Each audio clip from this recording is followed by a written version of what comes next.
Muy buenos días, muy feliz martes. Bienvenidos a Reflexiones, el podcast de discusión inteligente y razonable creer en Dios. Antes de empezar, quisiera pedirles mil disculpas por el error técnico de la grabación del día de ayer. No me di cuenta y aparentemente la voz no se grabó, así que espero que me disculpen y retomamos donde nos tocaba ayer, así que el día de hoy vamos a regresar a leer nuevamente Gálatas capítulo 4, leyendo desde la Nueva Traducción Viviente. Piénselo de la siguiente manera. Si un padre muere y deja una herencia a sus hijos pequeños, esos niños no están en mejor situación que los esclavos hasta que se hagan mayores de edad, aunque son los verdaderos dueños de todas las posesiones de su padre.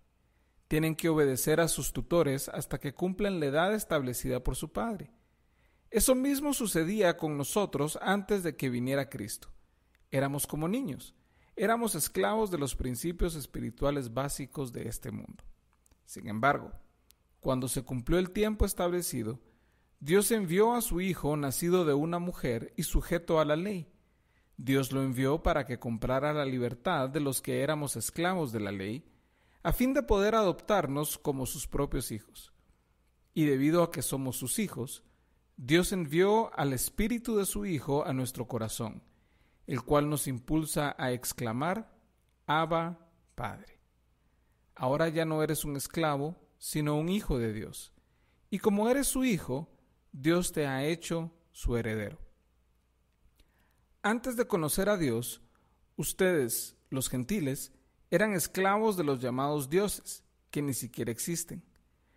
Así que ahora que conocen a Dios, o mejor dicho, ahora que Dios los conoce a ustedes, ¿por qué quieren retroceder y convertirse otra vez en esclavos de los débiles e inútiles principios espirituales de este mundo? Pretenden ganarse el favor de Dios al cumplir con ciertos días o meses, estaciones o años. Temo por ustedes. Quizá todo el arduo trabajo que hice entre ustedes fue en vano. Amados hermanos, les ruego que vivan como yo, libres de esas cosas, pues yo llegué a ser como ustedes los gentiles, libre de esas leyes. Ustedes no me trataron mal cuando les prediqué por primera vez. Sin duda recordarán que yo estaba enfermo la primera vez que les llevé la buena noticia. Aunque mi condición los tentaba a no aceptarme, ustedes no me despreciaron ni me rechazaron. Todo lo contrario, me recibieron y me cuidaron como si yo fuera un ángel de Dios o incluso el mismo Cristo Jesús. ¿Dónde ha ido a parar el espíritu de alegría y de gratitud que antes tenían? Estoy seguro de que ustedes se hubieran arrancado los propios ojos para dármelos de haber sido posible. ¿Acaso ahora me volví su enemigo porque les digo la verdad? Esos falsos maestros están muy ansiosos de ganarse el favor de ustedes, pero sus intenciones no son nada buenas. Lo que quieren es aislarlos de mí para que ustedes solo les presten atención a ellos. Si alguien quiere hacer cosas buenas por ustedes, no hay ningún problema, pero que lo haga en todo tiempo, no solo cuando estoy con ustedes. Oh, mis hijos queridos, siento como si volviera a sufrir dolores de parto por ustedes, y seguirán hasta que Cristo se forme por completo en sus vidas. Desearía estar con ustedes en este momento para poder hablarles en otro tono, pero estando tan lejos, no sé qué más puedo hacer para ayudarlos. Díganme ustedes, los que quieren vivir bajo la ley, ¿saben lo que en realidad dice la ley?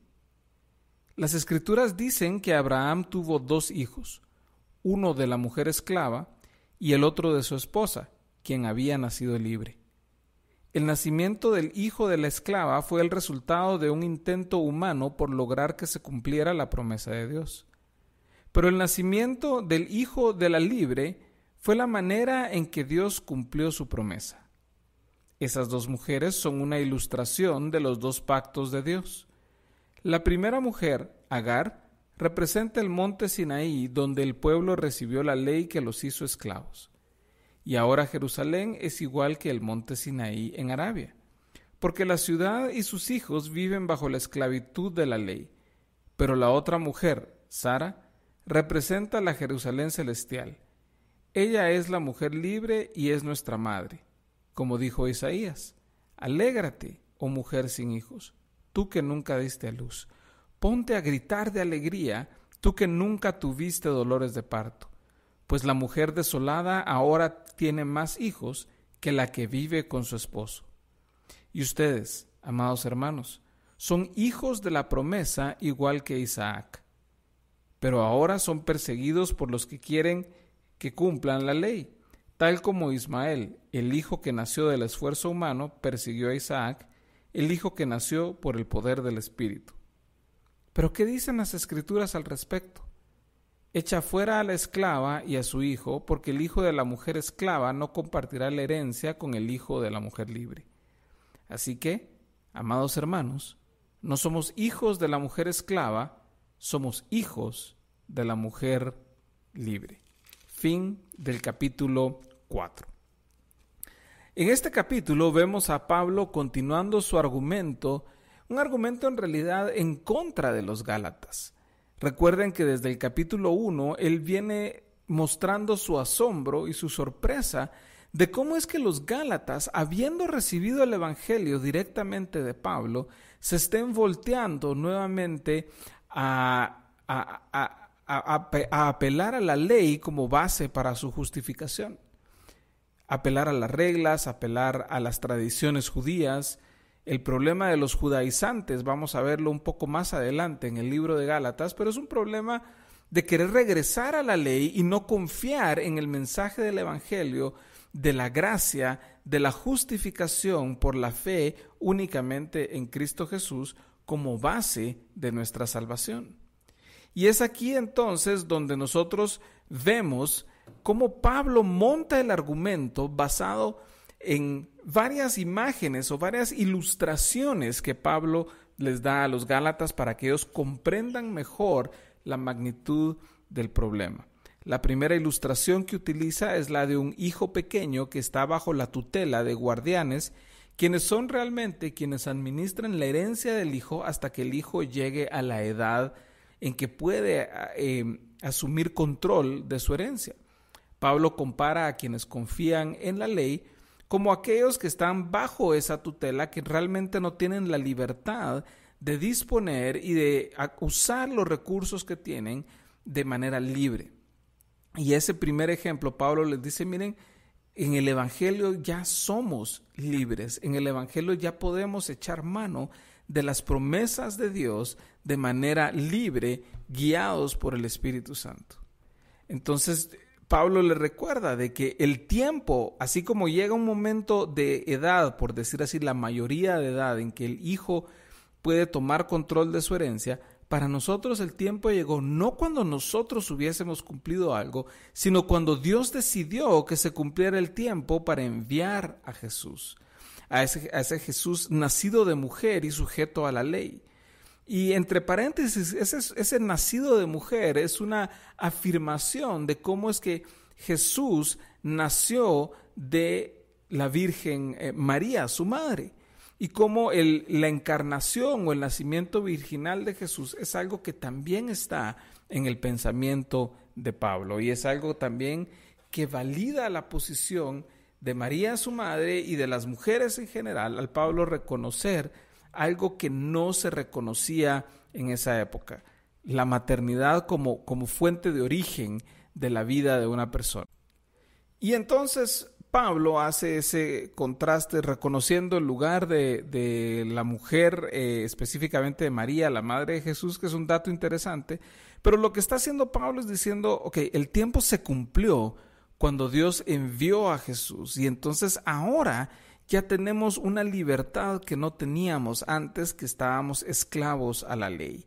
Y entonces ya somos hijos de Dios, podemos llamar a Dios Abba Padre y podemos acceder a los derechos de heredero, a las promesas que Dios nos ha dado. Entonces, esa es la primera o la segunda gran imagen que Pablo nos da. Pablo también nos habla de dónde estábamos antes, de cómo es posible que habiendo conocido el Evangelio, cómo es posible que habiendo salido de la idolatría, de la esclavitud, del paganismo y todo esto, podamos volver de regreso, luego de haber conocido el Evangelio. ¿Cómo es que podemos volver otra vez a pretender ganarnos el favor de Dios? Entonces Pablo claramente dice, temo por ustedes, está preocupado por ellos. Como pastor, como líder que es, está preocupado. Y les ruega que vivan a los Gálatas, les ruega que vivan libres de esas ataduras a creer que se van a ganar algo de Dios a través de las obras. Pablo les recuerda cómo fue que él llegó, cómo lo recibieron, cómo lo trataron de bien cuando él les llevó el Evangelio, y le extraña que ahora se enojen con él porque escuchan a falsos profetas que les hablan de un evangelio falso basado en la justificación por obras, y Pablo se extraña de que estén enojados con él luego de que lo hayan recibido también, y que hayan recibido sobre todo su mensaje también, y que los falsos maestros solo quieren ganarse el favor de ellos y en última instancia, como lo condenan otros lados de la Biblia, quedarse con su dinero. Entonces Pablo está preocupado.